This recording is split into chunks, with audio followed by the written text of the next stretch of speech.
Friend, तुम्ही सर्वांना श्री स्वामी समर्थ. तर बघू शकता आता आमची सुरुवात झाली किचनपासून. आम्ही आधी करून घेतली गॅसची पूजा छानपैकी असं, कारण की आज अक्षय तृतीया आहे. तर म्हणून आम्ही आधी गॅसची पूजा करून घेतली. नंतर आम्ही टाकली आता दाल शिजायला आणि नंतर आम्ही आमटीचा मसाला तयार करतोय.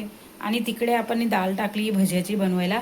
तर चला मग आता आपण आधी तर चहा बनवलाय, चहा ठेवलाय तिकडे. आधी आपण चहा पिऊन पुरणाची डाळ झाली होते.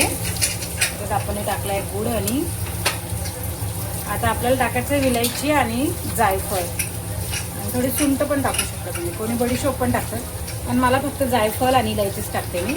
तर असं आपलं एक पुरणाची डाळ होते. आणि इकडे बटाट्याची चटणी होते बघा, बटाटे सोलून ठेवले आणि इकडे बटाट्याची चटणी होती. आमटी झाली, आमचा भात झालाय, वरण पण झालंय आणि आता आंब्याचा रस राहिला आहे, पापड कुल्लाई राहिली, चण्याची ही डाळ अशी आपण वाटली आणि उडदाची. तर ही डाळचे आपण भजे बनवणार आहे. तर चला आता आपण करतो फटाफट. तरी झालंय आमचं अर्ध. आता चला आपण असं जेवण बनवलेलं आहे आपलं, आता वाढलंय आपण जेवण. तर चला मग